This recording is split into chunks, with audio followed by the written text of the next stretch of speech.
Bonsoir, soyez les bienvenus dans ce grand espace de la librairie de la Procure à Paris pour cette nouvelle édition de l'Esprit des Lettres.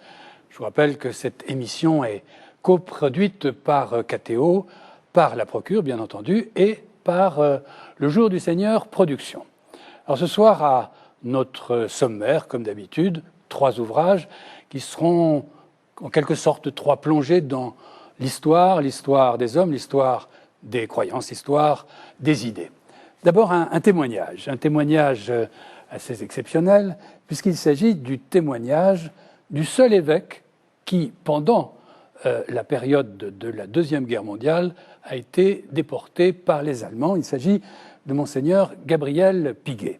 Et ce soir, c'est Monseigneur Hippolyte Simon, qui est actuel archevêque de Clermont-Ferrand, qui est en quelque sorte l'un des successeurs à Clermont-Ferrand de Gabriel Piguet, qui nous présentera ce témoignage. Et puis nous nous demanderons également comment notre monde est devenu chrétien. C'est le titre du livre de Marie-Françoise Basselès, c'est aux éditions CLD. Vous retracez les 3 premiers siècles de notre ère et comment le christianisme s'est diffusé. Et on verra tout à l'heure que vous bousculez quelques idées reçues. Et enfin, avec Jacques Arnoux, nous allons parler d'un personnage que vous mettez au même plan que Galilée ou que Freud dans leurs ordres respectifs. Il s'agit de Darwin, Charles Darwin, à l'occasion du bicentenaire de sa naissance. Et votre livre s'intitule « Requiem pour Darwin ». C'est aux éditions Salvator. Avant de vous retrouver dans un instant, et je vous propose d'abord, avec François Maillot, de retrouver l'actualité du mois.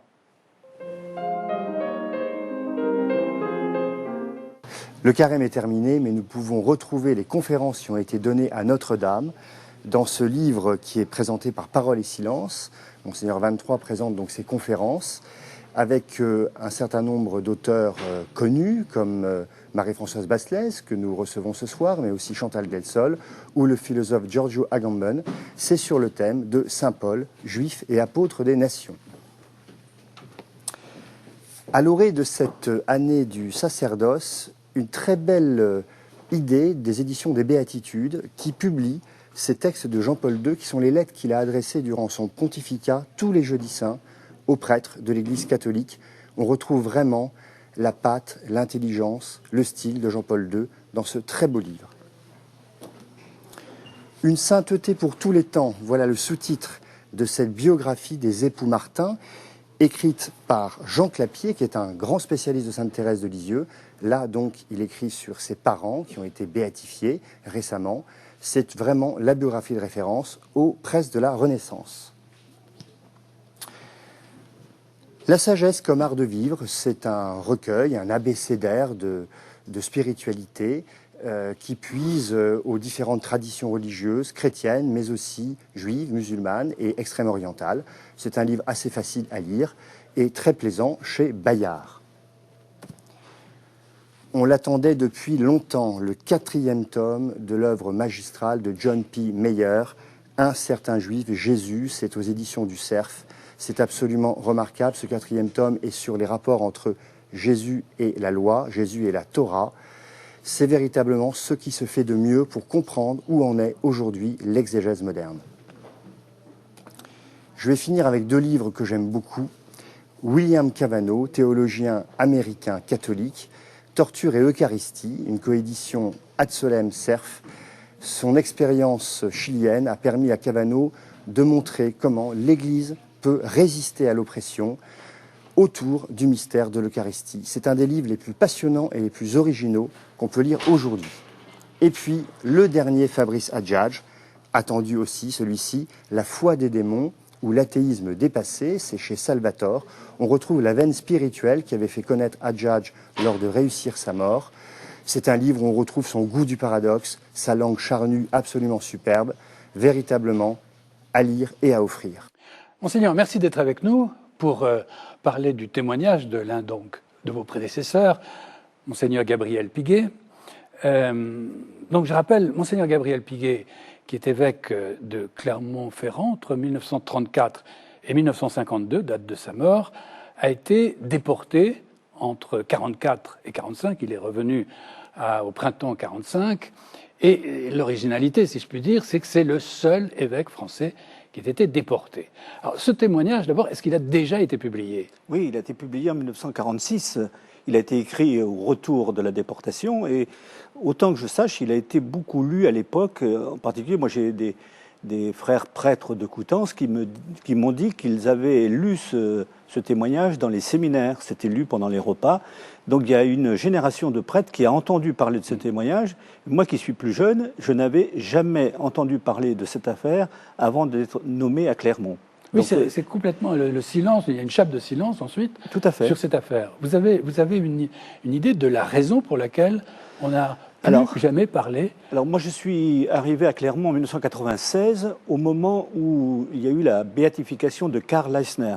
Alors Karl Leissner, c'est ce jeune diacre allemand qui a été ordonné prêtre par Monseigneur Piguet à Dachau le 17 décembre 1944, et il a été béatifié avec le chanoine Lichtenberg par le pape Jean-Paul II lorsqu'il est venu à Berlin en 1996. Et là, on était 60 ans, jour pour jour, après l'ouverture des Jeux Olympiques de Berlin par Hitler. Et donc, vous voyez la force du symbole, que le pape Jean-Paul II, polonais, vienne à Berlin dans le stade olympique pour béatifier 2 victimes du nazisme. C'était quand même un symbole très fort. Et donc c'est à ce moment-là que moi j'arrivais à Clermont, je découvrais la figure de mes prédécesseurs et la béatification de Karl Leissner. Et je crois que les 2 témoignages sont très très forts et s'éclairent mutuellement. Mais alors, il y a eu un premier ouvrage qui a été fait, je crois, aux alentours de 2000-2001, sur Monseigneur Piguet. L'histoire est la suivante, c'est...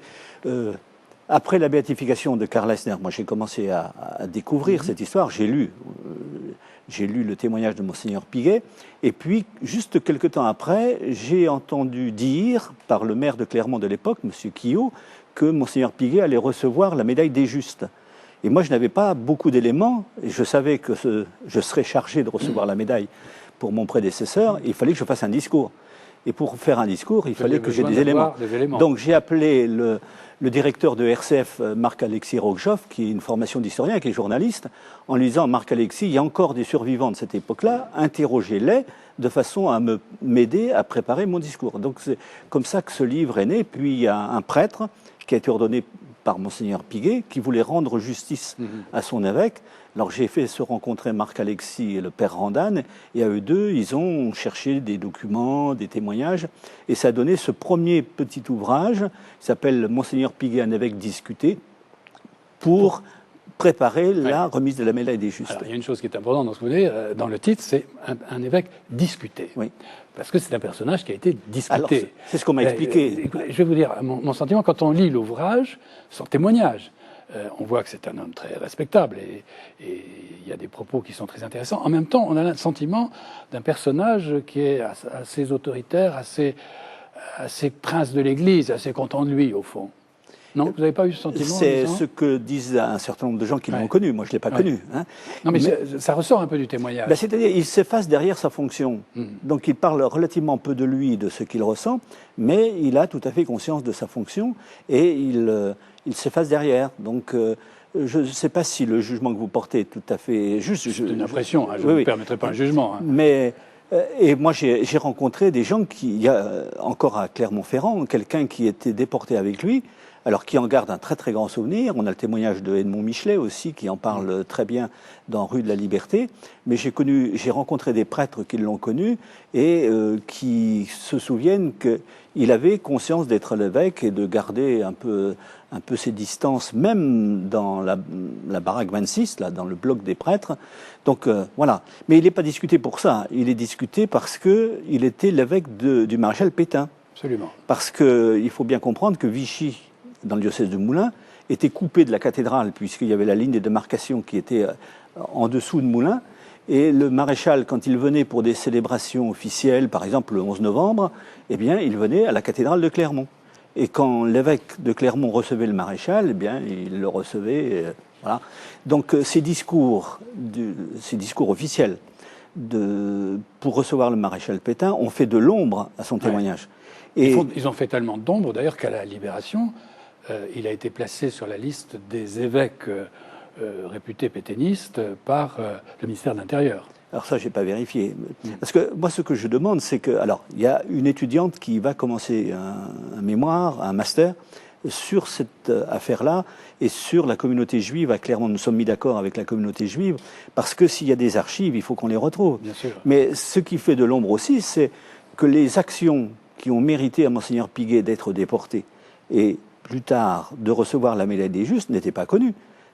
On était en pleine clandestinité. Quand il demandait à des collèges catholiques de cacher des petits garçons ou des petites filles dans les institutions religieuses, il ne laissait pas de traces.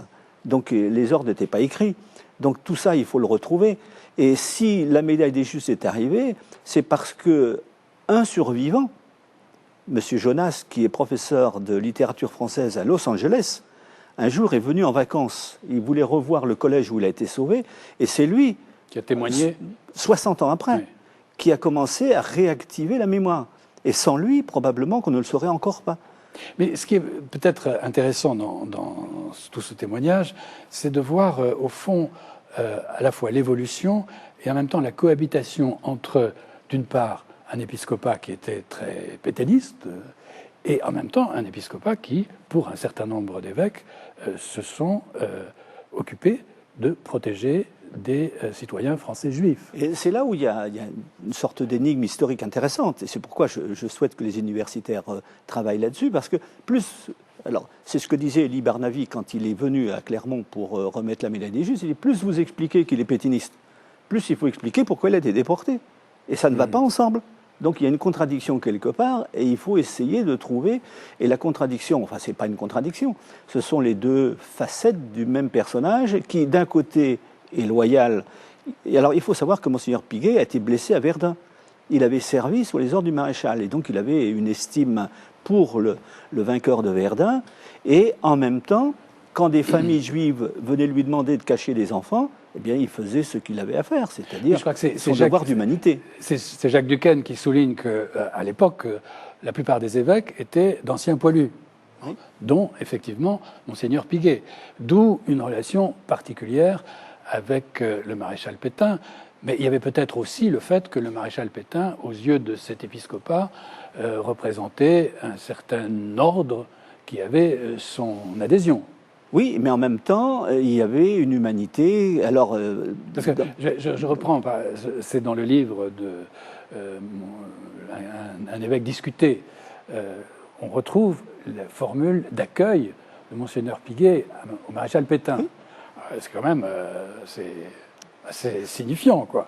Nous demandons à Dieu, Monsieur le Maréchal, de bénir votre personne vénérée, respectueusement aimée, et de lui permettre de mener à bien son œuvre courageuse et magnifique de renouveau pour le bonheur de la France, dotée une fois de plus par la Providence, au milieu de ses infortunes, de l'homme capable d'atténuer son malheur, de reconstruire ses ruines, de préparer l'avenir. Ce n'est pas seulement un discours de circonstance. Il devait y avoir une part de conviction. Tout à fait.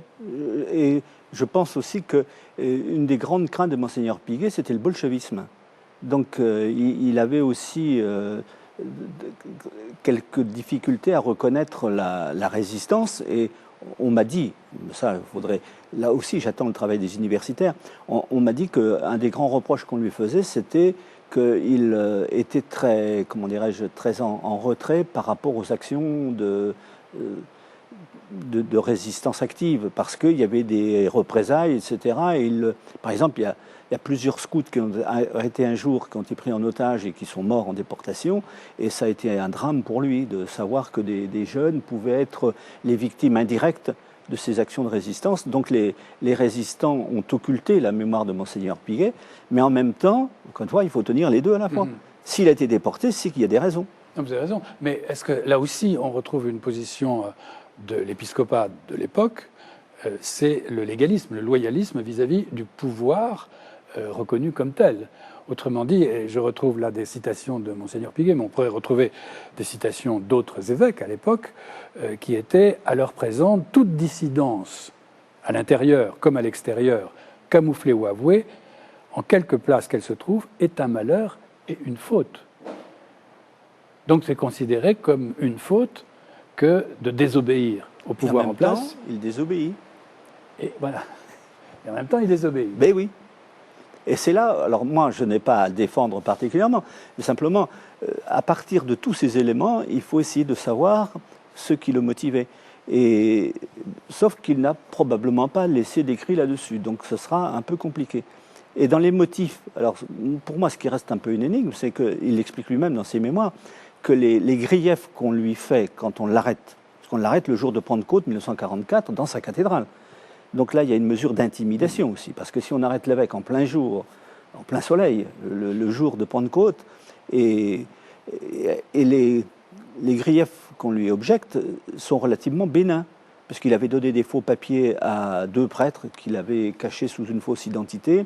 Il avait interdit aux Allemands de monter sur la tour de la cathédrale pour mettre un observatoire. Enfin, mais lui-même dit, quand j'ai entendu les motifs de mon arrestation, je pensais être libéré le soir, parce que c'était vraiment pas grand-chose.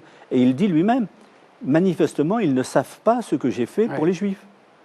Et là, il y a quelque chose d'un peu mystérieux, parce que il dit, vous avez raison, il le rappelle, c'est le célébrette qu'il avait donné à ses prêtres, qui n'a pas une affaire qui motivait une déportation.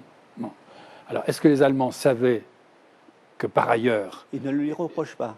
Mais ils ne le lui reprochent pas. Par contre, ce qui est très, j'ai relu là pour la circonstance, et il y a un petit point qui est tout à fait intéressant, c'est que quand il retrouve Léon Blum qui avait eu un procès, etc., qui avait été interné dans le Puy-de-Dôme, Léon Blum se retrouve dans le convoi d'évacuation du camp de Dachau. Et là, ils échangent, et manifestement, c'est lui-même qui le note, Léon Blum le remercie pour son action pour ses coreligionnaires. Donc Léon Blum savait ce que Piguet avait fait pour les familles juives. Et ça, il avait déjà été informé de ça. Alors que lui n'en parle jamais par ailleurs. Donc il y a quelque chose à élucider là. Alors, il y a quelque chose à élucider, mais si on reprend donc son témoignage ensuite, puisque c'est un témoignage très cursif où il va raconter tout ce qui se passe, la première chose qui est étonnante, il est donc emmené en train. Ça va prendre 10 jours pour aller jusqu'à Rottau, qui est sa première étape. Tout le long de Après une arrestation qui dure, un enfermement qui dure à Clermont près de 40 jours. Oui, c'est ça. Donc ensuite, il est déporté à Rottau. Les hommes sont dans des wagons de marchandises, les autres, et lui est dans un compartiment avec le prince Bourbon de Parme. Oui. Donc il fait partie des personnalités. Donc il est considéré comme une personnalité. Ah ben oui. Et à la fin, il est mis dans une prison, ce qu'il appelle la prison d'honneur à Dachau, et il est emmené dans un convoi avec Léon Blum, le général Garibaldi, et, enfin un certain nombre de gens, et puis l'ancien chancelier d'Autriche, qui est déporté là, avec des généraux allemands qui ont été emprisonnés. Enfin, c'est très étonnant de voir la composition de ce convoi. Et il dit qu'il est emmené vers l'Autriche, vers Innsbruck, sans doute pour servir de monnaie d'échange. Donc ce sont des personnalités dont on se sert, enfin on avait l'intention de se servir pour essayer d'atténuer les conditions de la reddition, je suppose. Mais ce qui me touche le plus, là, puisque j'ai la parole, ce qui me touche le plus, c'est l'épisode du général Delestraint. Je ne sais pas si vous vous souvenez. Il faut rappeler que le général Delestraint a donc été déporté. Le général Delestraint avait été nommé par De Gaulle responsable de l'armée secrète, sous le nom de Vidal, c'était son nom de code, et il est le premier à être arrêté avant Moulin à Paris. Voilà. Et donc il est déporté à Dachau, et il se retrouve dans la prison d'honneur, et il partage la cellule de Monseigneur Piguet. Et alors ce qui est très émouvant, enfin pour moi, puisque ça s'est passé pratiquement dans les jours où nous sommes, c'est au mois d'avril, le 27 avril, le matin, Monseigneur Piguet célèbre la messe, et le général Delestraint sert la messe de Monseigneur Piguet. Et pendant la messe, on vient chercher le général Delestraint et on lui dit de préparer ses affaires parce qu'il va être emmené. Et Delestraint revient, reçoit la communion, est emmené et on ne le reverra plus. Donc au lieu d'être emmené avec les autres personnalités comme monnaie d'échange, il a été exécuté le dernier jour. Donc ça, c'est tout à fait touchant, enfin, de voir comment cet homme ne pouvait pas sortir vivant de Dachau. Alors pendant la période où il se trouve à Dachau, il y a 3 périodes, 3 séquences. Dans un premier temps, il est à l'infirmerie. parce qu'il est très souffrant. Et il était faible en raison de la blessure qu'il avait eue pendant la guerre de 14. Il était plus ou moins cardiaque. Il raconte lui-même qu'il a failli mourir au Struthof. C'est ça. Parce qu'il est passé là. Oui. Donc là, il découvre ce qui se passait dans une infirmerie. Et il découvre, parce qu'au fur et à mesure de son témoignage, il découvre des réalités qu'il n'imaginait pas auparavant, et notamment que l'infirmerie est un lieu d'expérimentation. Oui, oui, tout à fait. Deuxième temps, il est mis au bloc des prêtres. Et alors ça, c'est étonnant aussi. Un bloc où il y a uniquement des prêtres, des religieux, et où il est le seul à être évêque d'ailleurs. Oui, oui. Il y a 2000 prêtres qui sont déportés là. Polonais, allemands, français. Oui. Et il donne la liste des Français, des Luxembourgeois, enfin des francophones qu'il connaît. Et puis là, il met en place une sorte d'apostolat. Il essaie d'organiser des formations, des temps de prière. Donc il célèbre la messe et il insiste pour dire comment il a pu prêcher en français, par exemple. Bon, il a le souci des séminaristes. Enfin, c'est très intéressant de voir la manière dont il organise ça. Et puis, il raconte aussi comment il essayait de faire entrer les laïcs. Par exemple, quelqu'un comme Michelet, pour qu'il puisse venir chercher la communion et aller ensuite la faire passer aux autres déportés. Il fait des réunions avec l'esprit de l'Action catholique. Tout à fait. C'est ça qui est étonnant. Il a été le grand homme de l'Action catholique dans le diocèse de Clermont. Oui. Mais il enseigne à l'Action catholique, aux séminaristes qui sont là, il les prépare. Donc il y a toute une organisation qui se fait. Et en même temps, il est quand même très franco-français. On a l'impression quand même qu'on est encore, même jusque dans le camp et entre prêtres, dans une situation de clivage entre d'un côté les Allemands, de l'autre les Français. Sauf qu'il souligne beaucoup l'universalité de l'Église quand même quand il parle des messes le dimanche avec la présence des Allemands, les prêtres allemands qui étaient déportés là. Bon. Et puis son souci, alors ça c'est très frappant, le souci que l'ordination de Karl Eisner, parce que c'est quand même rétroactivement, à 65 ans de distance, c'est quand même quelque chose de tout à fait fabuleux. Cette ordination d'un diacre allemand qui est déporté là depuis 1939, parce que Karl Eisner a commencé à résister à 15 ans. On a le journal de Karl Eisner, le jour de l'accession de Hitler au pouvoir, il dit que voilà, l'opposition est tout à fait claire. Donc, qui a été déporté dès 1939 et qui est tuberculeux, qui est diacre et qui n'a pas pu être ordonné prêtre puisqu'il a été déporté. Et là, le père de Koninck, un Belge, demande à Monseigneur Piguet d'ordonner Karl Eisner. Et il répond « Je veux bien », à condition que tout soit fait selon les lois de l'Église. Oui. Donc il faut l'autorisation de l'évêque de Munich, sur le territoire duquel on est, et il faut la permission de l'évêque de Münster, Monseigneur von Galen, puisque le diacre est originaire de ce diocèse. Donc, et c'est une petite religieuse que j'ai connue, qui est morte il y a 2 ans maintenant, qui a servi d'agent de liaison. Alors elle venait en vélo chercher des légumes, parce que les prisonniers, les déportés, avaient des jardins et ils fabriquaient des légumes qu'ils vendaient à la population. Et donc cette petite religieuse, Immamak, venait chercher des légumes et passait clandestinement le courrier. Donc elle risquait sa vie à chaque fois qu'elle passait le courrier, et c'est elle qui a servi d'agent de liaison avec Monseigneur Fallauber à Munich, qui a fait passer la lettre à la famille de Karl Eisner, qui a obtenu l'autorisation de Monseigneur von Galen, et l'ordination a pu se faire, mais il a fallu faire une crosse, une mitre, un anneau pastoral, etc. Alors c'est ça qui est surprenant quand on lit les livres, parce que moi ce qui me surprend, c'est l'attachement, enfin l'importance qu'a pour Monseigneur Piguet, qui est en situation quand même très particulière. On est en situation de déportation, on est dans un camp à Dachau, et la préoccupation des formes. Alors, oui, il veut les lettres des évêques, mais il faut lui fabriquer une mitre, alors on fabrique tant bien que mal. Il ajoute, on m'a même fabriqué les sandales liturgiques. Tout à fait. Ouais. Mais en même temps, je me demande si c'est pas justement une forme de résistance intérieure. Le fait de dire, il faut que ce soit fait correctement, ça donne une sorte de colonne vertébrale, si vous voulez, et puis il y a la qualité des célébrations. Enfin, moi, je suis très ému chaque fois que je relis ça. Et puis, pour le 60e anniversaire de cette ordination, j'ai tenu à avoir une célébration à Dachau, dans l'église la plus proche du camp, et nous étions 3. Le cardinal Vetter, qui était à l'époque l'archevêque de Munich, et puis Monseigneur Lettmann, l'évêque de Münster, et on s'est retrouvés tous les 3 pour une célébration, et là, c'était très fort. Mais imaginez quand même, cette année-là, 1944, pour moi c'est quelque chose qui me touche beaucoup, le seul endroit où un évêque français pouvait ordonner un Allemand prêtre. C'était où? À Dachau. Un camp de concentration. Imaginez qu'il ait fait ça dans sa cathédrale. Imaginez un évêque français ordonnant un prêtre allemand dans la cathédrale. Il aurait été fusillé immédiatement pour collaboration. Donc cet événement prend une force extraordinaire, puisque au moment où c'est la bataille des Ardennes qui commence, etc., la réconciliation franco-allemande, elle est là. Et puis, il y a ce qu'il dit, c'est une sorte de revanche par la douceur du sacerdoce sur le nazisme. Donc, le père de Coninck lui explique ça. Il dit, voilà, si vous faites cette ordination, eh ben, ce sera le sacerdoce chrétien qui triomphera au milieu des ténèbres. Ça prend une force tout à fait extraordinaire. Alors, je disais tout à l'heure, il y a 3 séquences dans sa déportation à Dachau. Il y a d'une part l'infirmerie, on en a parlé, le bloc avec l'ordination, et ensuite il est prisonnier d'honneur. En tout cas, il est mis dans la prison de Dachau, où les conditions sont d'ailleurs paradoxalement meilleures que dans le camp. Alors, il y a un épisode très curieux qui ne raconte pas dans le livre, mais qui est raconté dans l'autre ouvrage qui a été fait précédemment.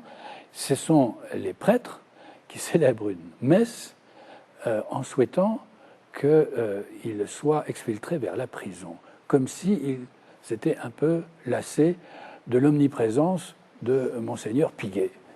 Peut-être trop de réunions spirituelles, je ne sais pas. Je ne sais pas. Non, mais ça m'a échappé, ça. Mais là, il est mis parmi les personnalités et il dit c'est parce que les nazis sentaient que la défaite était proche et ils voulaient monnayer ces personnalités.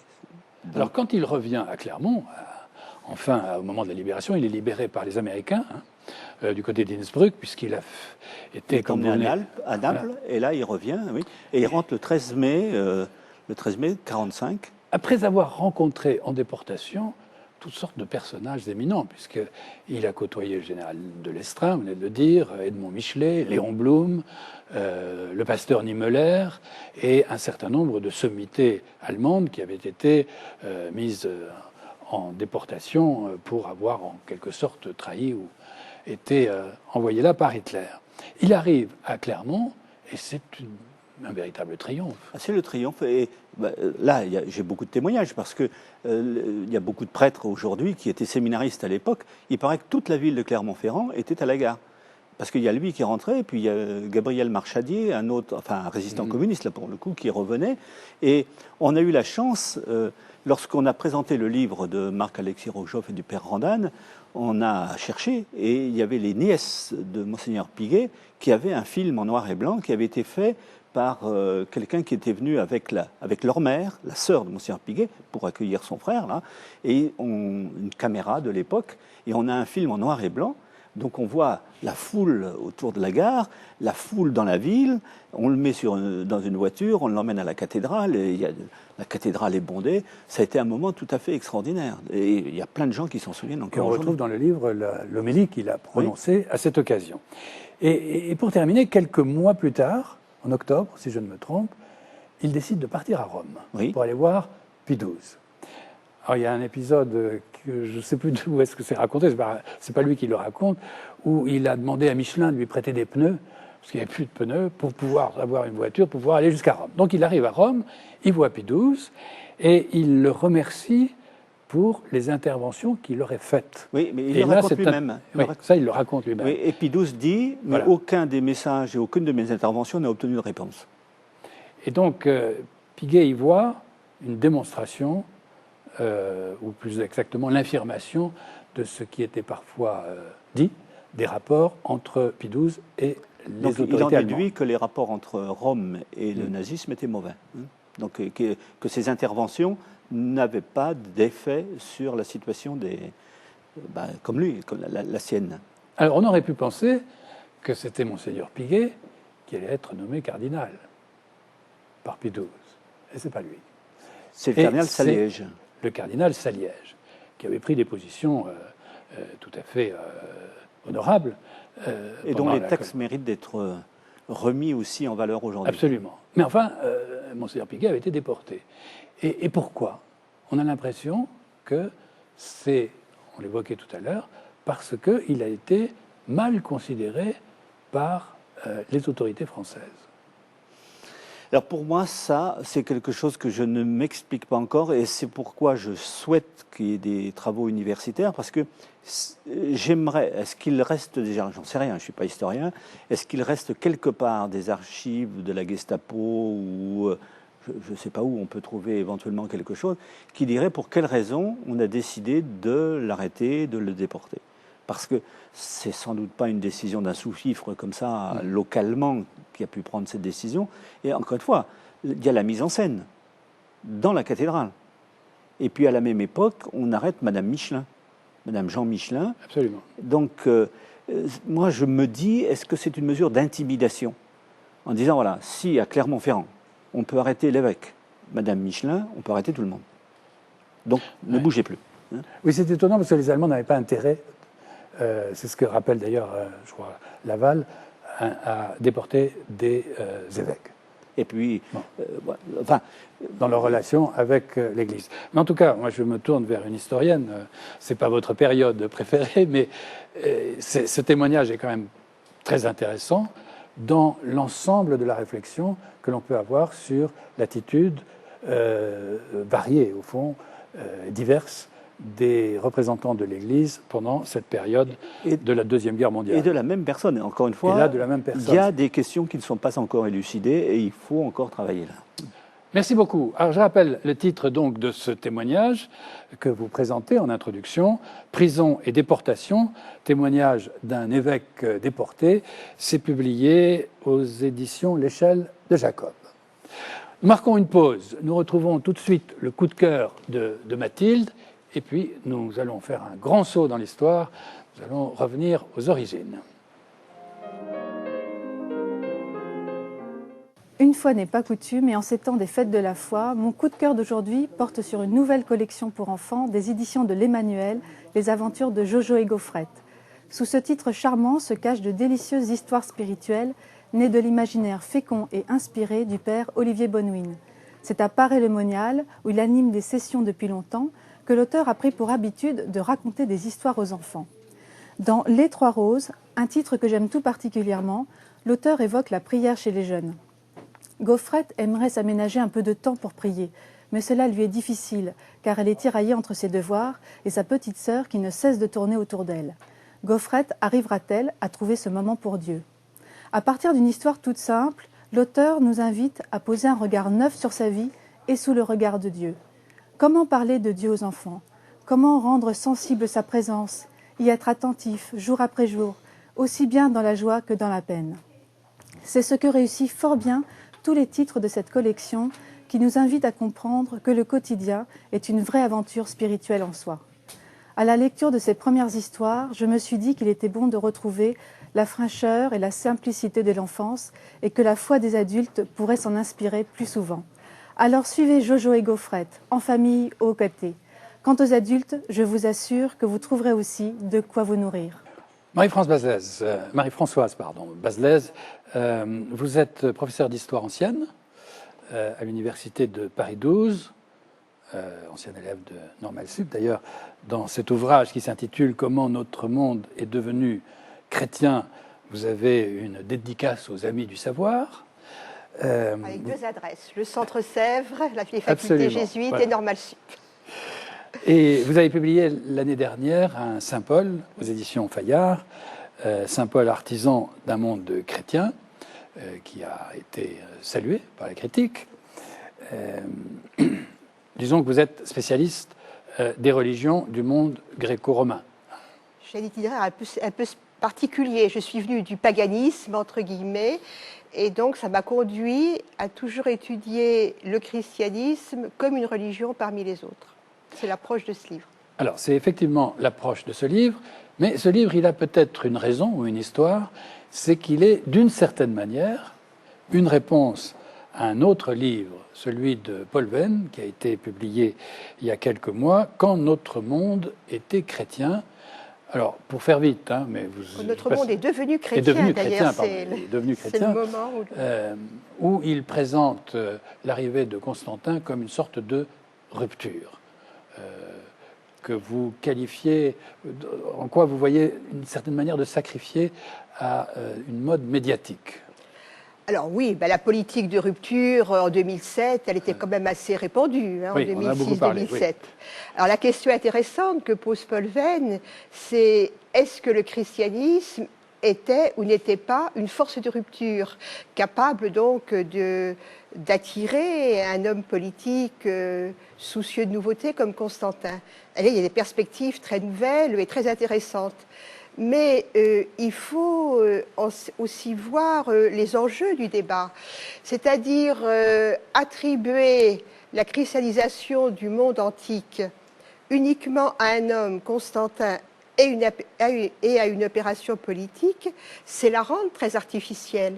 Et l'autre versant de ce livre de Paul Venn, c'est de dire, eh bien, le christianisme n'était rien jusqu'à Constantin, ou comme il dit de façon très brillante, une secte d'intellectuels virtuoses, des gens qui débattaient entre eux, des gens très brillants qui débattaient entre eux, avec des philosophes. Donc l'enjeu, il est là. Si le christianisme si la christianisation de notre monde est le résultat finalement d'une opération politique, c'est très artificiel. Et à ce moment-là, est-ce qu'on peut parler des racines chrétiennes de l'Europe ? Alors je me suis demandé s'il n'y avait pas quelque chose de plus profond, et si durant ces ces siècles obscurs du christianisme, il ne s'était pas produit quelque chose. Alors, vous avez une formule à la fin du livre qui résume un peu le livre. On va revenir en détail. Vous dites, au fond, c'est un peu comme Obama.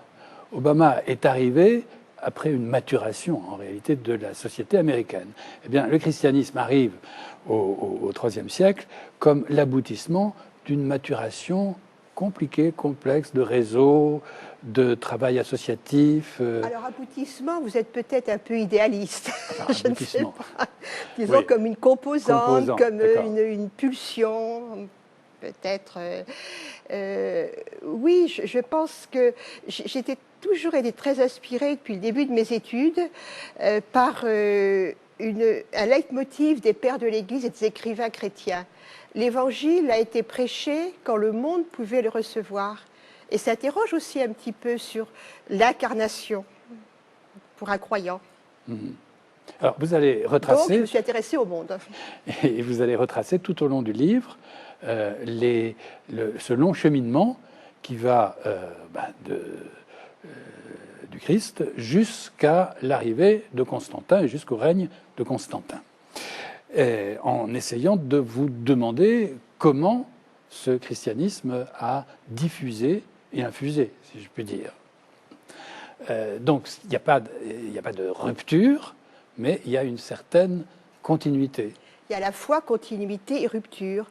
Et je crois que ce que disait un chrétien d'Alexandrie à la fin du IIe siècle, que le christianisme est fondamentalement paradoxal, je crois qu'il y a là-dedans une lecture très juste des 2 siècles qu'il pouvait constater. Paradoxe parce qu'il y a à la fois continuité et rupture. Rupture dans un autre ordre des valeurs, dans un autre rapport de la religion et de la culture, mais continuité aussi, parce que la forme de communauté que crée le christianisme lui permet de s'intégrer dans les autres formes de communauté qui constituent le monde antique. Est-ce qu'au IIIe siècle, on peut avoir une idée, statistiquement, de ce que représentaient les chrétiens dans l'Empire romain ? En termes de chiffres, non. En termes d'impression générale, des petits groupes. Ce qui m'a frappé, par exemple, dans les Actes des Martyrs, c'est que nous parlions tout à l'heure des persécutions à une autre époque, il n'y a pas de rafle dans l'Antiquité.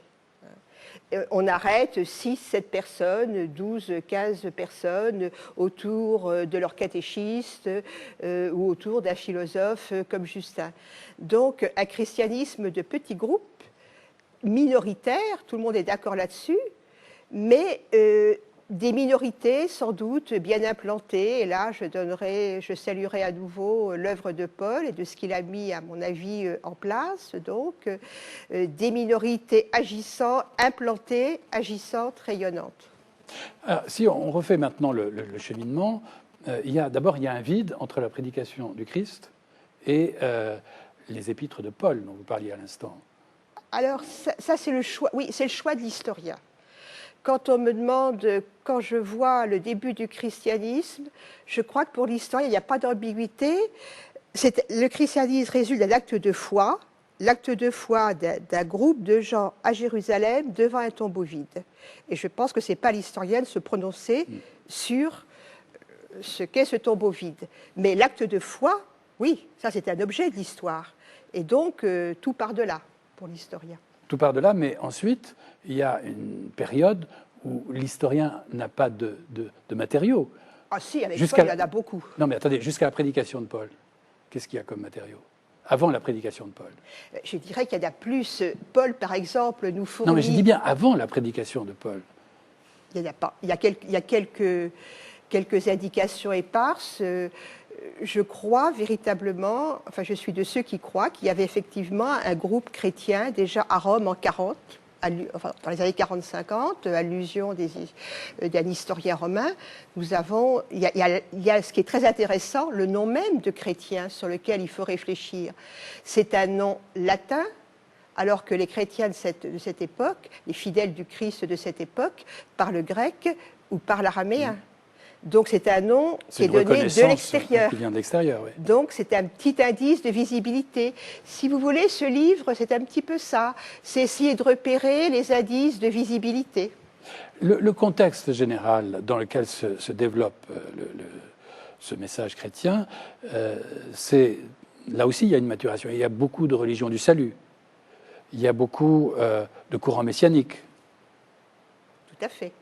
Donc il y a un terreau qui est favorable. À mon avis, ça met toujours les apôtres et les missionnaires chrétiens sur le fil du rasoir.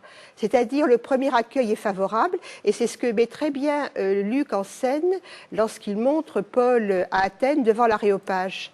Le premier accueil est favorable, parce qu'il y a un terrain de dialogue naturellement créé par une attraction pour ce qu'on appellerait aujourd'hui les charismatiques, pour les miracles, pour les signes, et également des préoccupations communes, le salut, ce qui arrive après la mort. Donc l'accueil est favorable, et c'est ce qu'on voit bien, donc la curiosité qui entoure l'arrivée de Paul à Athènes. Et puis il y a un moment donc où la profession de foi chrétienne arrive dans son exigence. Et à Athènes, par exemple, clairement, la rupture se fait sur des idées différentes de l'après-mort. Les Grecs veulent bien ressusciter, mais ils veulent ressusciter avec un corps nouveau, dans une vie nouvelle. Ils voient plutôt ça sous forme de réincarnation. Et l'idée de la résurrection de la chair les révulse. Donc, les apôtres et les missionnaires sont toujours sur le fil du rasoir. Ils entrent, ils récupèrent des aspirations assez largement diffusées, mais il y a toujours un moment donc, où il faut poser l'acte de foi chrétien dans sa spécificité. Alors, vous contestez, enfin vous contestez pas, vous nuancez. Nous débattons. Vous nuancez dans votre ouvrage la distinction qui est faite généralement entre Pierre, qui est l'apôtre des Juifs, et Paul, qui serait l'apôtre davantage des gentils, des Grecs. Alors, Pierre, l'apôtre, Képhas, comme il l'appelle, l'apôtre des Juifs, c'est la vision qu'en donne Paul, très clairement, dans l'Épître aux Galates et ailleurs. À côté de cela, donc, vous avez la figure de Pierre dans les Actes des Apôtres, dans les années 80, qui, après la vision, c'est chez le centurion Corneille, s'en va manger donc des nourritures interdites avec les non-juifs. Et ce qui m'a frappé, ce qui est quand même frappant aussi, on peut revenir sur le thème du voyage, c'est qu'en définitive, Pierre a fait la même trajectoire que Paul. Il est passé de Jérusalem à Rome, en traversant l'Asie mineure et en traversant la Grèce, puisque Paul a trouvé un groupe pétrinien à Corinthe. Donc la différence peut peut-être être minorée. Alors Paul, qui est votre héros, parce que vous le connaissez bien, vous avez beaucoup travaillé sur lui, vous dites que c'est un personnage très, très moderne au fond. Un personnage de la mondialisation, un personnage du voyage. Un personnage de son époque qui peut ressembler à la nôtre, de proportion gardée. Vous avez les réserves et les prudences de l'historienne, bien sûr, mais c'est l'homme de la mondialisation. l'époque est celle de la mondialisation. Ouais. Et je crois que c'est une dimension qu'on redécouvre aujourd'hui. L'Empire romain, c'est la première expérience vécue de mondialisation. C'est une mosaïque de peuples, une mosaïque de cultures, avec des phénomènes migratoires importants. Et où chacun, ces gens qui jusque-là vivaient dans une cité à l'horizon étroit, se trouvent brusquement, au moins l'élite, se trouve propulsée donc dans une autre dimension de pensée, dans une autre échelle des valeurs. Il ne faut pas trop exagérer ce qu'on appelait souvent on rapprochait Paul du cosmopolitisme des philosophes grecs, des stoïciens. Mais c'était une vision quand même beaucoup plus étroite. Au fond, être un cosmopolite stoïcien, c'était se sentir bien partout dans le monde. Il n'y avait pas cette façon qu'a l'empereur Auguste et son entourage, cette nécessité de penser désormais tous les problèmes à l'échelle du monde, et l'universalisme religieux du salut est quand même aussi là-dedans. C'est un homme très pratique aussi, Paul, et il va fonder et diffuser, si je vous ai bien suivi, ces communautés chrétiennes sur la base de la cellule familiale. L'oikos. Je crois que Paul a très bien compris comment fonctionnait le monde de son époque. Alors, je ne sais pas s'il a lu Aristote, je ne sais pas s'il a fait de la science politique de son temps, mais au moins il fonctionne comme cela. Le monde antique, c'est une imbrication de communautés qui vous intègre dans un environnement et dans un lieu d'action de plus en plus ample. À la base, c'est la famille, parce que la famille, c'est stable. Donc, c'est stable, en même temps, c'est ouvert. Dans la famille, il y a les jeunes, il y a les femmes, il y a les enfants, il y a les esclaves. Et par tout un système associatif, chacun des membres de la famille se trouve réparti dans des cercles d'activités, d'affinités diverses. Et tout cela, donc, leur permet de travailler ensemble dans la formation de l'État, conçu, donc, dans l'intérêt du bien commun. Et ça, je crois que Paul l'a très bien compris. Oui, pardon. Il implante des cellules familiales solides, l'église chez Philémon, l'église de Lydie peut-être, à Philippe, qui était une chef de famille, une chef d'entreprise. On voit qu'il s'intéresse au réseau associatif à cause de toute l'importance que prennent les questions de convivialité, de sociabilité. Et finalement, il pose la légitimité de l'État à condition donc que l'État travaille dans le bien commun. Et il va créer toutes sortes de réseaux. C'est un homme de réseau. Il est lui-même, je crois, très profondément un homme de réseau, et ça ressort de ses épîtres. Et une chose qui est très importante, c'est qu'il va dissocier culture et religion. Oui, s'il fallait parler de révolution paulinienne ou de révolution chrétienne, moi, c'est un des points sur lesquels je mettrais l'accent, parce que le christianisme et Paul Ier fait profondément évoluer le concept de religion. Qu'est-ce que c'était qu'être grec, comme le disait Hérodote? C'était l'appartenance religieuse, même Dieu, même culte, et l'appartenance culturelle, même langue et même éducation. Donc les deux sont liés. Mais il faut voir aussi... Alors, c'est à la fois l'intérêt que l'État trouve aux religions, et c'est la marge de tolérance des États antiques. Comme la religion est une force de cohésion, toute religion doit être une force de cohésion sociale, elle est légitime et reconnue en tant que cela. Mais en même temps, vous avez derrière encore un problème très moderne, celui du choc des civilisations, et on l'a bien vu dans le monde grec à l'époque des guerres médiques, ou à Rome à l'époque des guerres puniques contre Carthage. Quand une religion est un élément de la civilisation, elle peut participer de conflits, elle peut devenir conflictuelle. Et je pense qu'un des premiers choix de Paul d'avoir dit on peut être chrétien en vivant en grec, en vivant en juif, et donc en vivant plus tard en syriaque, plus tard en goth ou en visigothique, est quelque chose de très important. Il n'y a pas de prédéterminé pour être chrétien. Et la religion chrétienne, engagement personnel au Christ, n'est pas lié à un mode de vie, à un mode de culture, à un mode de pensée spécifique. Alors, il y a un autre aspect que vous décrivez dans votre livre qui est intéressant, c'est ce paradoxe d'un christianisme qui est à la fois illégal et qui en même temps est légitimiste, c'est-à-dire qu'il reconnaît l'empire et le pouvoir civile. Alors, on retombe un peu sur la question qu'on se posait tout à l'heure. On se demandait pourquoi Monseigneur Piguet avait été condamné et déporté pour des faits qui paraissaient mineurs. On se demande aussi pourquoi le christianisme a été déclaré religion illégale certainement très tôt, dès la fin du 1er siècle. Les indices convergent. Plusieurs explications sont possibles, elles ne s'excluent pas, elles ne sont pas absolument satisfaisantes. Et en même temps, l'empereur disant, il est interdit d'être chrétien, mais on ne poursuivra pas les chrétiens. C'est d'ailleurs ainsi que, que la religion a pu continuer à se diffuser. Alors, les chrétiens, il faut revenir là à la situation des chrétiens en temps de persécution. Et j'ai été frappée par des réactions identiques, finalement, à l'époque de la résistance, enfin à l'époque de la déportation, les années 44-45, et dans l'Antiquité. C'est-à-dire, me semble-t-il, Monseigneur Piguet et les autres, comme les chrétiens persécutés de l'Antiquité, ne trouvent pas l'État injuste. Ils admettent la situation. Ils admettent qu'ils se trouvent dans une position qui entraîne donc, très souvent dans l'Antiquité, c'était aussi la déportation d'ailleurs. Et en fait, le martyr, le témoignage du martyr n'est jamais posé comme une opération de résistance, comme une déclaration de résistance et de refus de l'État. Les chrétiens vont au martyr en priant pour l'empereur et en priant pour l'Empire. Et ça ouvre donc indéfiniment, ça ouvre un terrain de dialogue.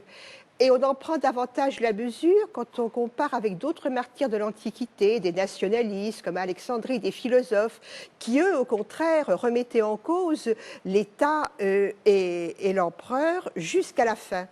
Vous vouliez intervenir? Oui, parce qu'il y a des éléments de comparaison qui peuvent aider à comprendre. Monseigneur Piguet, dans son livre, dit qu'il refuse l'idolâtrie nationaliste du nazisme. Et donc, entre Paul qui dit « soyez légitimiste à l'égard de l'empereur païen », donc il y a beaucoup de contresens autour de Romains XIII, parce que lorsque Paul demande aux chrétiens de Rome de ne pas faire un État chrétien dans l'empire païen. Votre terme de légitimiste est très juste. Donc il est loyal vis-à-vis de l'empereur et vis-à-vis des magistrats en tant qu'ils incitent à faire le bien.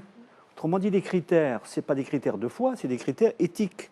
Donc l'empereur païen est légitime, les magistrats païens sont légitimes. Ils ont sauvé la vie de Paul lorsqu'il a été arrêté et quand il a pu faire appel à l'empereur. Mais en même temps, ils refusent d'adorer l'empereur. Donc c'est cette distinction entre idolâtrie de l'État. Un chrétien est chez lui partout, mais il n'adore aucun État. Et je crois que c'est cette distinction-là qui peut se retrouver aussi chez Monseigneur Piguet.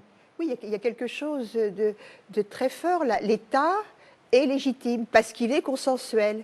Et là, on retrouve ce paradoxe du christianisme récupéré, ce qui mérite d'être récupéré donc dans la société, dans l'État.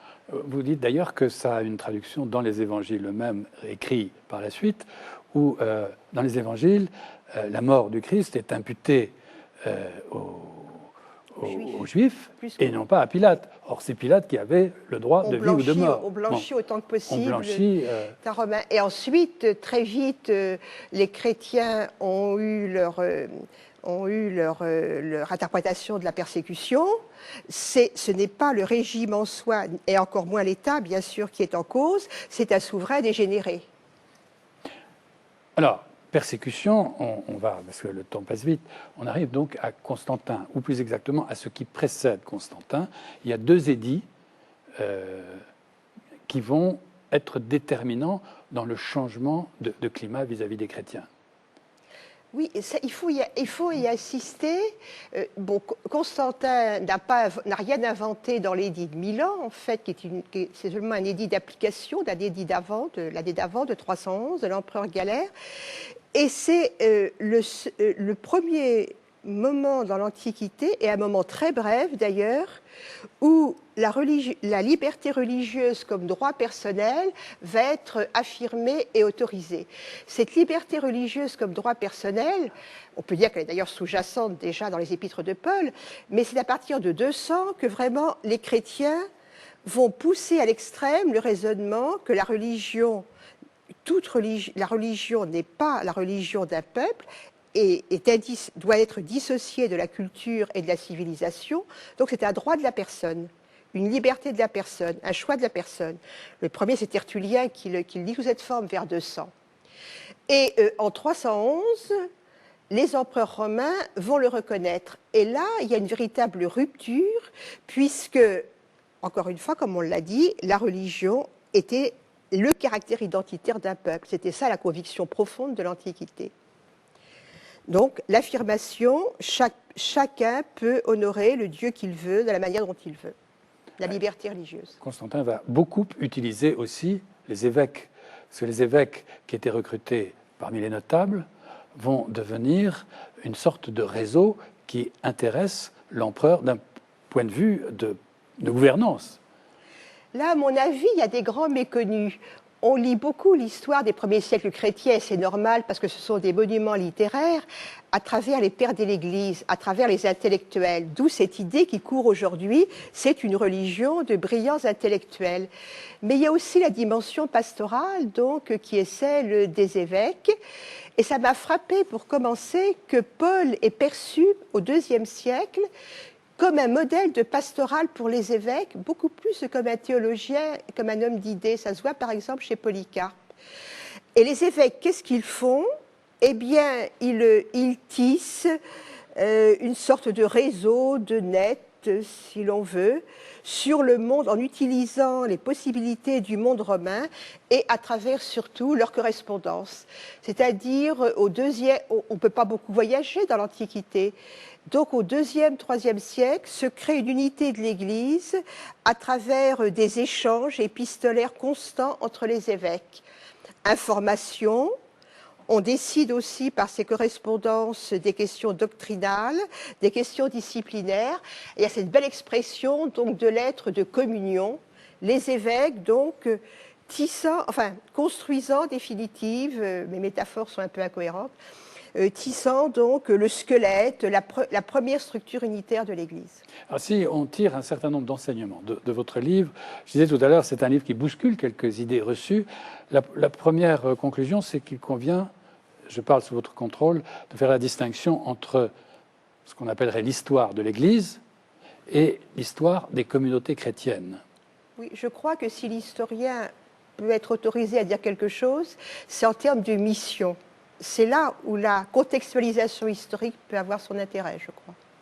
L'autre idée reçue, c'est l'idée d'une communauté chrétienne cachée, vivant dans les catacombes, qui ne correspond absolument pas à la réalité.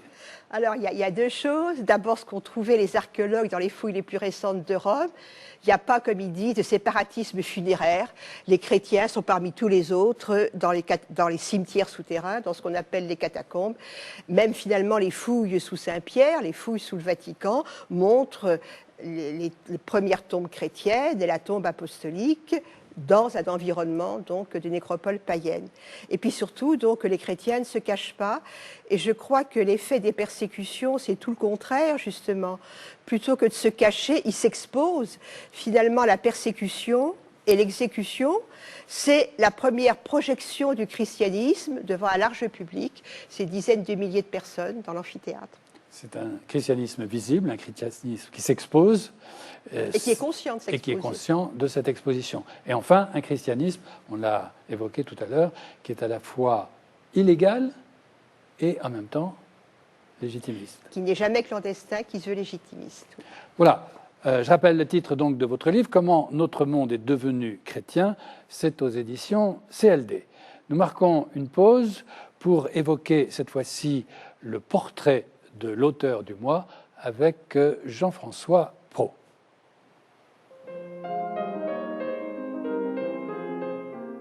Le père Bernard Sesboué est certainement l'un des théologiens français les plus importants aujourd'hui. Jésuite, il enseigne au Centre Sèvres à Paris.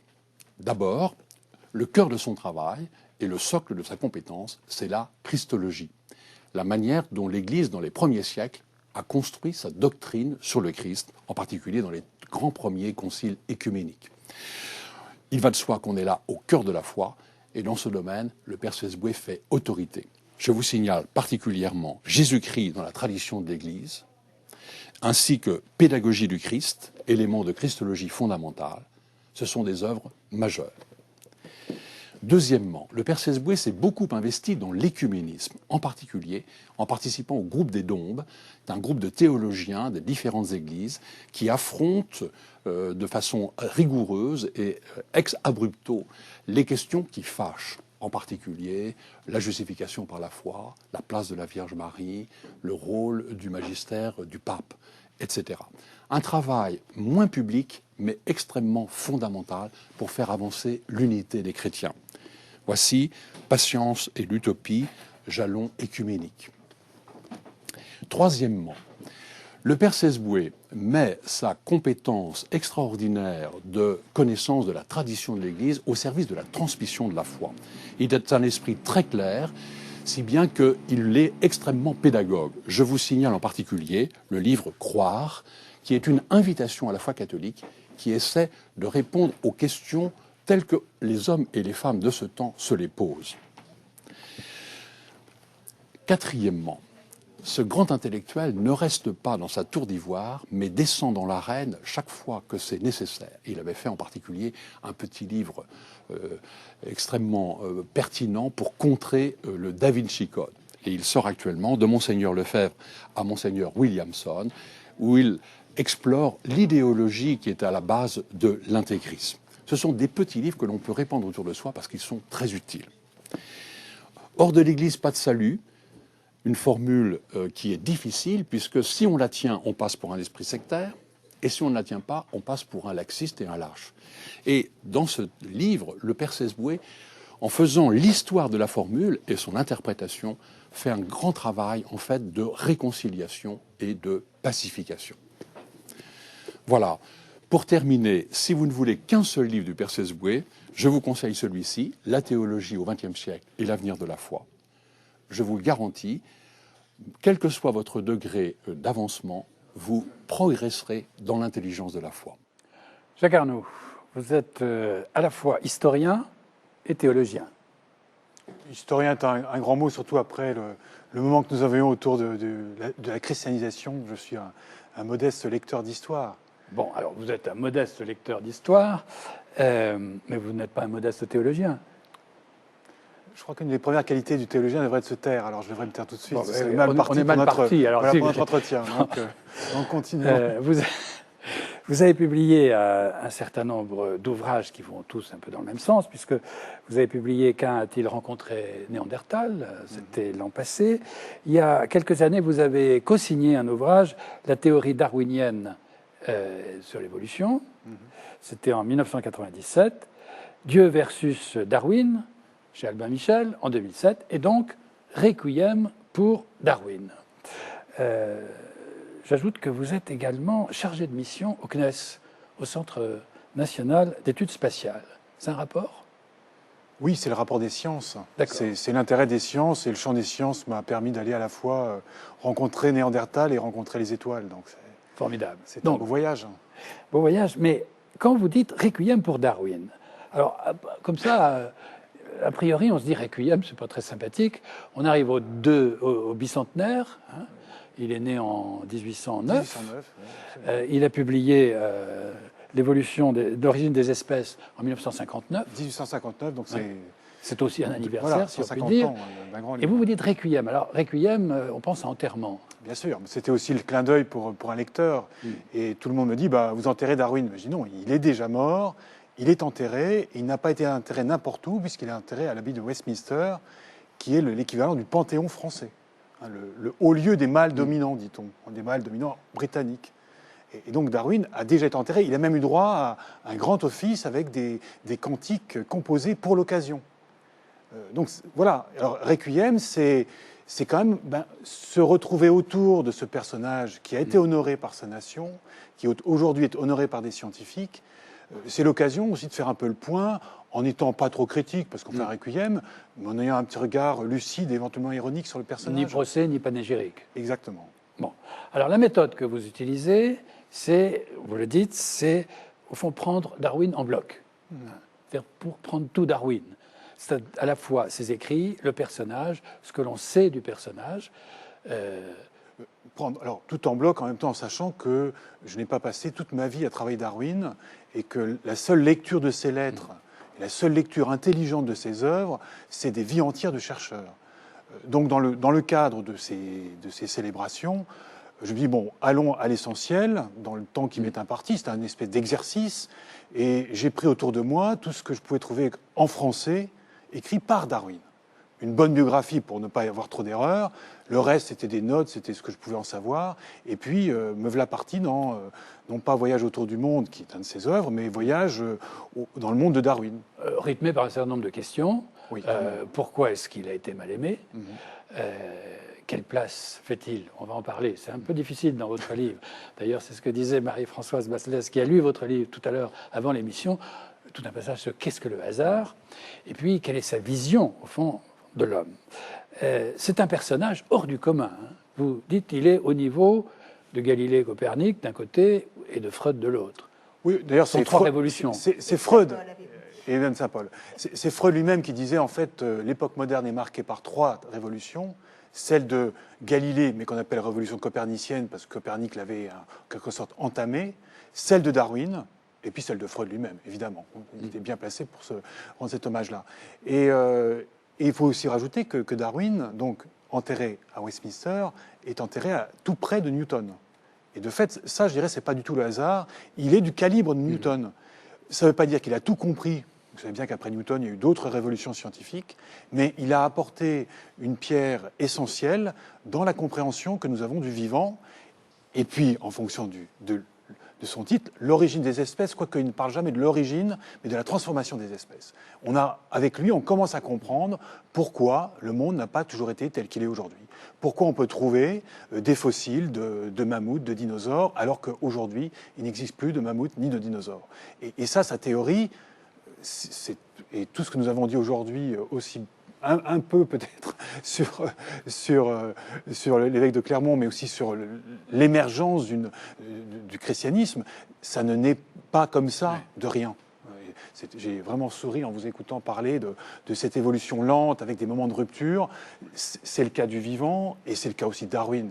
Il ne tombe pas du ciel et il ne sort pas non plus comme ça un beau jour du sol britannique. Et ce qui frappe chez ce personnage, c'est sa passion, enfin son amour de l'expérience. Absolument. Il est un homme d'expérience et en même temps de théorie. C'est un vrai naturaliste, vraiment au sens où, et d'ailleurs aujourd'hui c'est beaucoup plus difficile de l'être parce que les sciences ont explosé, mais vraiment c'est un homme curieux, observateur. Il fait des monographies. Il fait énormément de monographies. Alors il a dit, parce que quelques monographies c'est pour être pris au sérieux. Alors il a fait des monographies qui l'ont embêté, mais il dit maintenant ça y est, je suis pris pour quelqu'un de sérieux et je peux aussi commencer à apporter mes propres théories. Et ça, quand je parle d'accumuler des données, donc il a fait un tour du monde pour ça. Il a passé 5 ans de sa vie de jeune homme, hein, entre 22 et 27 ans. Il a fait le tour du monde, il a récolté des plantes, des animaux, de toutes sortes. Et ensuite, il va étudier tout cela, rajouter encore des observations, avoir tout un réseau de correspondants parmi les sélectionneurs anglais, parce qu'il y a la question de la sélection qui va apparaître. Et c'est seulement après avoir accumulé tout ça qu'en 1859, alors qu'il est rentré de son tour du monde en 1836, vous voyez, donc le temps, presque plus de 20 ans d'accumulation, de réflexion, il va enfin oser publier sa théorie. Et il dit, je crois, quand il se décrit lui-même, une des qualités du chercheur, c'est la patience. La patience. La patience, la capacité à réfléchir sur un sujet, le sens de l'observation, la récolte des faits et le bon sens. Et puis ensuite, la mise en question. De toujours être prêt à remettre en question ses propres théories à partir des nouvelles observations. C'est pour ça que c'est un très grand scientifique moderne. Alors, ce très grand scientifique moderne, il a un côté mal aimé, c'est-à-dire qu'il a été mal accueilli. Il y avait de quoi. Il y avait de quoi. Il y avait de quoi, parce que jusque-là, même s'il avait des prédécesseurs, en particulier français, qui avaient commencé quand même qu'est-ce qu'ils avaient mis en cause? Les Français du Muséum d'histoire naturelle, le grand-père de Darwin, Erasmus Darwin, donc le grand-père de Charles Darwin, qui s'appelait Erasmus. Puis Lamarck. Et puis alors, bon, il y avait les Français, Lamarck, il y avait Buffon, Cuvier, qui avaient chacun des idées différentes, mais complémentaires de l'idée que ce monde n'avait pas toujours été tel qu'il apparaissait aujourd'hui. Pour la plupart des gens, ce n'était pas le cas. Le monde avait toujours été tel qu'il est. J'adore relire le texte de Colette. Il n'y a rien de nouveau sous le soleil. On a l'impression que ouf, il n'y a rien de nouveau sous le soleil. Et c'était la conviction en général. Et Darwin accumule les données, s'appuie sur Lamarck, s'appuie sur d'autres en disant « Eh bien non, le monde s'est transformé. » Vous dites, la conviction, c'était la conviction, mais ça posait de sacrés problèmes. D'où des polémiques incroyables à l'époque. C'est-à-dire qu'on se posait la question, est-ce que Adam avait un nombril? Voilà. Parce qu'évidemment, là, il y a une contradiction. Oui, oui, alors, il y a encore des gens qui se posent ce genre de questions aujourd'hui. Mais alors, si vous vous la posez, cette question, Adam avait-il un nombril? Au point de vue strictement biologique ou anatomique, ça devient un peu ridicule. Mais au niveau, j'oserais dire presque philosophique, quel est le lien d'Adam avec la Terre? C'est-à-dire, quelles sont les filiations? Alors là, ça devient une question intéressante et une question qui est effectivement délicate. C'est la manière dont je me comprends, moi, comme être humain, en lien avec le reste de la nature. Et c'est ça, sur le point sur lequel Darwin va apporter une véritable révolution. Puisque si on, pas dans l'origine des espèces, mais si on attend encore quelques années dans les livres qui vont suivre, la filiation de l'homme, par exemple, là, il va très clairement dire ce que d'autres avaient à peine osé exprimer, c'est que l'homme est une espèce biologique comme une autre, et elle est le fruit d'une transformation d'autres espèces. Alors, il ne dira jamais que l'homme descend du singe. Ça, c'est les caricatures qu'on en a faites. Mais il dira, quand nous découvrirons l'ancêtre de l'homme, et peut-être que nous le découvrirons en Afrique du Sud, ce qui a effectivement été le cas, eh bien, nous classerons cet ancêtre de l'homme avec les quadrumanes, c'est-à-dire avec les primates. Et il avait raison. Et encore une fois, ça posait beaucoup de problèmes à l'époque, d'autant plus, vous le racontez dans votre livre, que certains s'interrogeaient en se disant, mais si le monde a été créé, il a donc été créé tel, il a été créé vieux, puisqu'il y a déjà voilà, des falaises érodées. Ça, c'était la solution, parce que le problème, c'est que si vous lisez la Bible au pied de la lettre, comme le font certains, et que vous pouvez faire un calcul et à peu près situer la date de la création. En général, c'est plutôt en automne, octobre ou septembre.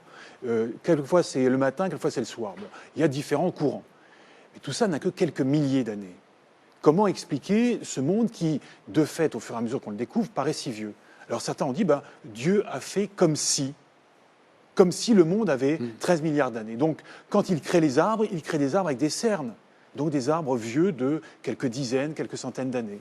Il va créer Adam comme s'il était né d'une femme, donc il a un nombril, diront certains, etc. etc.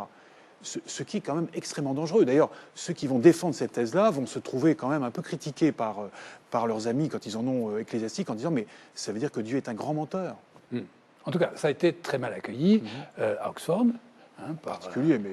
Enfin, tous les ecclésiastiques n'étaient pas sur une position de critique et d'hostilité. Il va y avoir un camp, vraiment les pour et les contre Darwin. Parce qu'au moment où Darwin publie son livre, d'ailleurs, qui a un certain succès, mais un autre livre encore plus de succès, un livre qui vient de milieu théologique et qui utilise les idées de Darwin pour promouvoir une théologie plus progressiste. En France, ça va se décalquer sur la lutte entre l'Église et la République. Une République qui va dire, qui va prôner une éducation toute darwinienne et scientifique. Oui, même si de fait, même s'il y a effectivement un intérêt parce qu'on trouve un appui chez Darwin, même si de fait on va découvrir que les Français, n'aimant pas trop les Anglais, Darwin restera longtemps le mal-aimé même des Français. Enfin, allez vous promener dans les rues de Paris, vous verrez que la rue Darwin est quasiment une impasse, alors que Lamarck a une avenue. Mais ça, voilà, c'est une manière de faire transparaître dans un plan d'une ville les amitiés ou les inimitiés d'une nation. Mais vous savez que ça continue. Je ne sais pas si vous avez lu l'autre jour une tribune de Claude Allègre oui, absolument. dans Le Point ou dans Le Point, je crois, Point, où il essaie de réhabiliter Lamarck par rapport à Darwin. Bon, il n'a pas tort du point de vue de la filiation et de l'histoire. En même temps, il faut quand même rendre à Darwin ce qui est à Darwin, puisqu'on voulait rendre à César ce qui est à César tout à l'heure. Alors, rendre à Darwin ce qui est à Darwin, on lui a attribué beaucoup de méfaits. La liste est impressionnante. On lui a reproché d'être l'inspirateur des théories inégalitaires, d'être au fond le précepteur de l'eugénisme. On lui a reproché de légitimer l'expansionnisme occidental, voire l'impérialisme victorien. Et puis surtout, on lui a reproché d'être en quelque sorte le fondateur, par son idée de la sélection du plus fort, du racisme scientifique. Vous savez, on me prête Coriche. Je veux dire que c'est un homme qui a écrit beaucoup, qui a aussi tout le temps cherché à mettre en question, comme je vous le disais tout à l'heure, ses propres idées. Donc il n'y a pas un dogmatisme chez Darwin. Il y a une pensée qui s'offre, dont il est très fier. Il est très fier de ses idées. C'est pas quelqu'un qui est modeste, hein, de fait. Même s'il vit modestement, il est très fier de ses idées. Mais en même temps, son dernier livre porte sur les vers de terre. C'est pas une pensée politique, c'est pour comprendre comment. Donc, oui, c'est constamment revenir à l'ouvrage du naturaliste. Ce qui fait que ce champ de science toujours ouvert, à mon avis, elle va se prêter précisément à tellement d'interprétations. Après, dans un grand champ ouvert, chacun va aller chercher ce qui lui fait plaisir. Son propre cousin, Galton, est l'inventeur de l'eugénisme et va avoir une pensée politique eugéniste que Charles Darwin va refuser de son vivant. Mais que voulez-vous, c'est ça, le scientifique qui publie, qui rend publiques ses idées et qui les offre aussi à tout un chacun. C'est pourquoi il faut bien distinguer ce qui relève, je dirais, du monde darwinien, des idées scientifiques élaborées par Darwin et ensuite travaillées par ses successeurs, contredites, améliorées, parfois abandonnées, et puis ce qu'on appelle le darwinisme. Darwinisme qui correspond plutôt à toutes ces idéologies, ce monde idéologique qui a pu s'inspirer, qui a pu s'appuyer sur Darwin, mais dont Darwin n'est absolument pas le coupable lorsque ces idées sont négatives. Parce que quand vous analysez les propos de Darwin, vous montrez bien qu'ils sont très nuancés. Par exemple, quand il parle de l'évolution, il dit la nature, elle est cruelle. Hein. Absolument. C'est pas une évolution qui se fait... C'est clair que ça aussi, ça plaît pas beaucoup. C'est dangereux. De même, le côté relativiste. Une nature qui est inachevée, c'est une nature qui est relative ou qui incline au relativisme. Oui, avec toutes les questions que lui aborde, mais qui seront davantage abordées ensuite, c'est-à-dire que dans cette vision évolutionniste, évolutive de la nature, va-t-on vers un progrès ou vers une régression? Et faut-il même parler de progrès? Donc toutes des questions qui sont encore aujourd'hui très largement discutées. En tout cas, on a beaucoup instrumentalisé et utilisé Darwin. Ça, c'est une évidence. Alors, vous dites un élément très important chez Darwin, et qui pose toute une question philosophique, c'est la question du hasard. Voilà, oui. On est obnubilé sur le hasard avec Darwin. Alors, le hasard qui vient d'un mot arabe, qui est le jeu de dés. C'est le jeu de dés. Allez à Jacques-Taès, disait le grand César, les dés sont jetés. Et il traverse le Rubicon. Alors, expliquez-nous, parce que nous avons la même interrogation après avoir lu votre chapitre sur le hasard, cette particularité du jeu de dés, c'est-à-dire qu'il y aura forcément ces six côtés, oui. Six faces. Six faces, ça Six c'est faces, sûr. Voilà, c'est un cube. Ouais. Un dé, c'est un cube, mais c'est plus qu'un cube. C'est un cube dont chacune des faces est différente l'une de l'autre. Vous ne pouvez pas sortir un 7. Vous ne sortez pas non plus une face blanche. Nécessairement, c'est de 1 à 6. Donc le jeu des possibles, comme disait François Jacob, est limité dans le vivant. Donc quand vous dites que la nature apparaît comme fonctionnant par hasard, c'est un hasard contraint. Alors ça peut être 6 faces, ça peut être moins. Si c'est une pièce, ça va être 2 faces. Ou un polyèdre. Un des contemporains de Darwin parlait même d'un polyèdre. Et puis la nature découvre une des faces du polyèdre et pas les autres. Donc attention à une compréhension du hasard qui serait de dire mais la nature fait tout et n'importe quoi. Non, non, c'est dans un espace de possible, dans un jeu de possible. Et après, il faut bien se dire que le hasard, c'est un constat. C'est pas un facteur. Je constate que l'organisme qui apparaît, la face qui apparaît, eh bien, une autre aurait pu apparaître et il n'y a pas de... Rien qui me permet de savoir a priori laquelle va apparaître.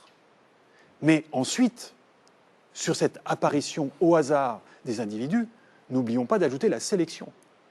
Parce que ça, c'est l'intuition géniale du point de vue scientifique de Darwin, c'est d'avoir associé l'observation qu'il fait, c'est que la nature est prolixe. Ça, au moins, on peut lui reprocher beaucoup de choses, mais c'est que les couvées se reproduisent, etc. Enfin, quand c'est dans des bonnes conditions, ça va à toute vitesse. Et de manière aléatoire. Vous ne pouvez pas prévoir le nombre de petits poussins dans une couvée, quelle couleur ils auront, quelle taille, quel poids, etc. Mais alors après, ça c'est le hasard, après il y a la sélection. Alors soit c'est la sélection de l'éleveur, je vous disais tout à l'heure qu'il était très lié au sélectionneur anglais, il a lui-même fait partie de 2 clubs de sélection de pigeons, Vous savez qu'à partir des pigeons, d'un pigeon quelconque, un pigeon de Paris, vous pouvez avoir une bestiole absolument extraordinaire si vous prenez le temps et que vous sélectionnez. Vous choisissez des caractères. Vous faites que dans cette production au hasard, vous choisissez certains individus et vous en rejetez d'autres. Et la nature fait de même. Du moins, on constate, c'est toujours par analogie, on constate que dans la nature, il se passe comme s'il y avait une sélection. Il y en a certains qui se reproduisent et d'autres pas. Donc, hasard quant à l'apparition d'individus différents, et ensuite, au contraire, forte contrainte par la sélection. Tout le monde ne passe pas la barre de la sélection. Mais cette sélection, elle se fait pour le bien de l'être concerné, pas forcément pour un bien général. Alors, c'est là où c'est ce qui pose tout le problème. Est-ce qu'il y a un grand programmateur? Est-ce qu'il y a un grand bricoleur? Alors, pour Darwin, il n'y a pas de Il n'y en a grand. pas. Il dit très bien dès l'origine des espèces, attention, j'en parle comme si, c'est-à-dire qu'il n'y a pas un grand sélectionneur. Je regarde la nature, et pour décrire la nature, j'utilise les mots de hasard, j'utilise les mots de sélection, mais je le rapporte donc à la sélection humaine en sachant que ce qui se passe dans la nature est bien plus compliqué que ce qui se passe dans un élevage de pigeons ou de ce que vous voudrez. Il n'y a pas une loi de l'évolution. Toutes les tentatives, alors il y a eu beaucoup de tentatives de lois, de mettre des lois. Ces lois sont toujours marquées d'imprécision. Il y aura des lois statistiques, des lois probabilistes, parce que on va faire appel, après Darwin, on va commencer à faire appel aux mathématiques, aux probabilités pour essayer de mieux décrire, mais toujours avec une phase d'indétermination. Est-ce que cette sélection, il y a un débat là-dessus, est-ce qu'elle est très lente? Est-ce qu'il y a des sauts quantitatifs, qualitatifs? C'est là que le rapport à l'histoire est toujours intéressant, même à l'histoire du christianisme. C'est un mélange des deux, évidemment. Il y a des... Darwin, et là c'est une question de presque un choix philosophique préalable. Darwin dit, pour moi, la nature ne fait pas des sauts. Et donc il y a vraiment une lente évolution, transformation des espèces et des êtres. Et il ne pense pas en termes de rupture. D'autres, au contraire, soit avant lui, pour un certain nombre de raisons, soit après lui, vont dire, attention, il y a des moments, vraiment des ruptures. On a tous en tête les grandes extinctions des dinosaures, etc. Il y en a eu d'autres avant, il y en a eu d'autres après. C'est sans doute un mélange. Il est clair que par moments, il y a des événements catastrophiques qui changent radicalement un écosystème. Des éléments catastrophiques qui font que ce sont les espèces les moins adaptées aux conditions normales qui, à ce moment-là, sont les plus prospères. Qui peuvent être les plus prospères. Mais attention, il n'y a pas de loi là encore. Voilà, il n'y a pas de loi encore. Et ça, Darwin est très clair. Attention, tout ce que je dis, je ne peux pas prévoir ce qui va arriver. C'est vraiment. Il s'intéresse au comment, pas au pourquoi. Alors, la question du pourquoi est évidemment écartée. Et non seulement ça, et ça, tous les biologistes, depuis Darwin, le disent, ce qu'un biologiste peut faire, c'est s'arrêter au temps d'aujourd'hui, regarder vers le passé, comprendre ce qui s'est passé depuis, pourquoi on est arrivé à tel endroit. Quant à ce qui va arriver après, je peux avoir quelques idées, mais attention à ne pas tomber dans le prophétisme. Est-ce que la biologie moléculaire, que n'a pas connue Darwin, conforte ces thèses? Oui, alors ce qu'il n'a pas connu. Vous savez, il y a un livre dans la bibliothèque de Darwin qui est très intéressant. C'est une revue qu'il n'a jamais coupée. À l'époque, on coupait encore les livres. Donc, il n'a jamais coupé. Dans cette revue, il y avait un article signé Grégoire Mendel. C'était les fondements de la génétique, qui ont été écrits du temps de Darwin.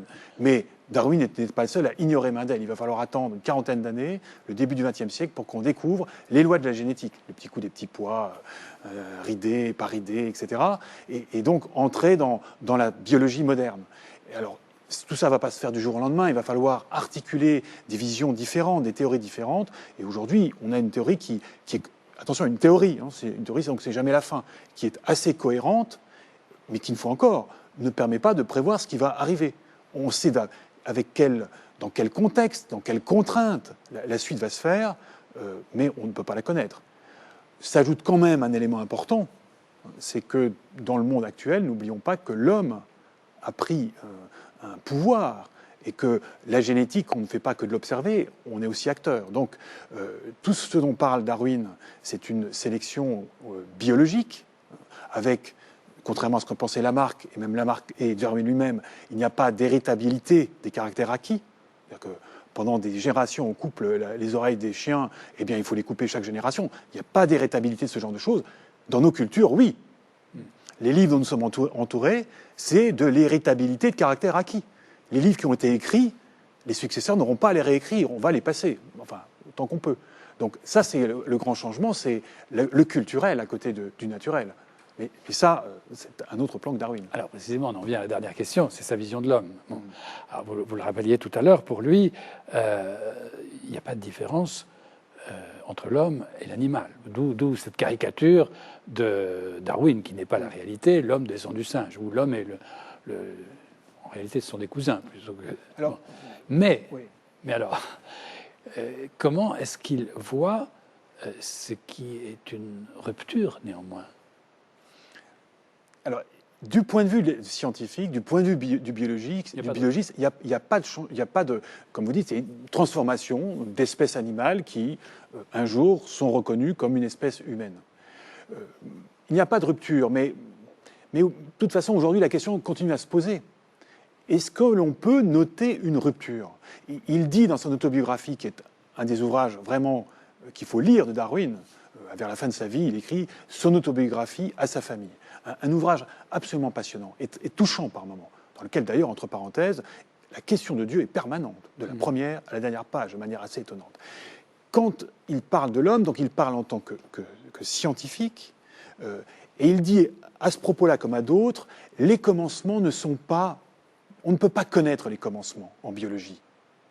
Et c'est vrai. Peut-être même en histoire. Vous avez dit tout à l'heure, il y a le tombeau vide, un acte de foi, et puis après vous avez rajouté, on attend 50 ans pour qu'il y ait Saint Paul. Quand le christianisme commence-t-il? On va faire un choix, vous l'avez dit, un choix d'historien. Le biologiste, c'est le même. Il se trouve devant des restes fossiles, et il décide que ces restes sont humains ou ne le sont pas. Mais c'est une décision qu'il pose aujourd'hui. C'est un commencement inatteignable. Et c'est la même chose. Pour toute espèce, c'est la même chose pour le vivant en général et pour l'humain en particulier. Donc, parler de rupture est extrêmement difficile. Et l'apparition finalement de l'intelligence, il l'explique par le fait qu'à un moment donné, cet homme se met debout, donc il va falloir qu'il utilise autrement ses mains. Alors par après, exemple, oui, enfin, par je exemple. caricature. Oui, mais si aujourd'hui, mais vous auriez ici un anthropologue, vous auriez les mêmes questions. C'est-à-dire, quels sont les critères que vous allez utiliser? Demandez à un neurobiologiste qu'est-ce qui est le propre de l'homme.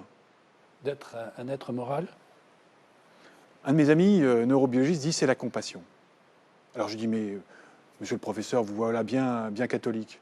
Et il me dit non, la compassion, bien sûr, c'est au sens où je partage ce que vit l'autre, de positif ou de négatif, et nous savons tous les deux que nous partageons cela, et je peux le partager à un tiers. Et pour lui, c'est ça qui est humain. Comment voulez-vous, au niveau de fossiles, noter cela? Très difficile. On dit c'est enterrer ses morts. On sait aujourd'hui qu'il y a bien d'autres rites pour respecter et honorer des morts. Donc, attention à l'obsession du commencement. Ce qu'il faut, c'est reprendre le titre du livre de Darwin, L'origine des espèces, en sachant qu'il n'a jamais parlé d'origine, parce que lui-même disait le commencement, eh bien je ne peux pas le connaître, c'est plutôt la transformation des espèces. Mais par contre, du point de vue philosophique, du point de vue théologique, c'est bien la question de l'origine, c'est-à-dire sur quoi je vais fonder ma manière de comprendre ce qu'est l'homme. Et là, Darwin, quand il y réfléchit, se rend compte qu'on ne s'arrête pas au biologique, on ne s'arrête pas à la science, et qu'il y a bien d'autres choses. Et c'est là qu'il faut aller aussi découvrir l'homme Darwin, qui n'est pas seulement le scientifique du singe, mais aussi le père de famille, mais aussi l'époux embêté parce que sa femme n'a pas les mêmes convictions que lui. L'homme qui a souffert parce que l'une de ses enfants est morte. Oui, sa chère fille Annie. Celle qu'il et préférait. c'est de ce jour-là qu'il n'entre plus à l'église, alors qu'il était un très bon paroissien. Vous rapportez un texte qui résume bien tout cela. Je crois qu'il est extrait de son autobiographie à propos de son rapport à Dieu, entre guillemets. Je ne peux regarder l'univers comme le résultat d'un hasard aveugle, et pourtant je ne vois aucune preuve d'un dessein bénéfique. Cette question de Dieu se situe hors les limites de l'intelligence humaine. 3 petits points. Mais l'homme est capable de faire son devoir. Absolument. Belle formule. Et vous voyez, on trouve cette citation, vous la réalisez à l'instant, et on la retrouve sous d'autres formes chez bien d'autres scientifiques. Et ça, je crois que c'est ce que, en tout cas moi, la leçon que je retiens de ce voyage avec Darwin, c'est vraiment derrière les idées d'un scientifique, derrière les pensées, les théories, c'est quand on peut aller découvrir l'homme. Allez lire la fin du hasard et de la nécessité de Jacques Monod, vous allez trouver le mot devoir aussi, le fait que l'homme, quelles que soient les convictions que nous pouvons avoir, les idées que nous pouvons avoir sur lui, c'est celui qui doit choisir, celui qui doit prendre des décisions. Et dit Jacques Monod, entre le royaume et les ténèbres, et c'est des expressions que Darwin aurait pu aussi écrire. Merci beaucoup. Je rappelle donc le titre de ce voyage auprès de Darwin, Requiem pour Darwin, de Jacques Arnoux. C'est publié chez Forum Salvator. Je rappelle les autres titres que nous avons évoqués dans cette émission. Comment notre monde est devenu chrétien, par Marie-Françoise Basselès, c'est chez CLD. Et enfin, le témoignage de Monseigneur Gabriel Piguet, Prison et déportation, témoignage d'un évêque déporté, présenté et préfacé par Monseigneur Hippolyte Simon. Merci à tous les trois. Si vous voulez retrouver soit des extraits, soit en totalité cette émission, je vous conseille d'aller sur le site de KTO, sur celui du Jour du Seigneur Production ou encore sur celui de la Procure. Merci, bonsoir et au mois prochain.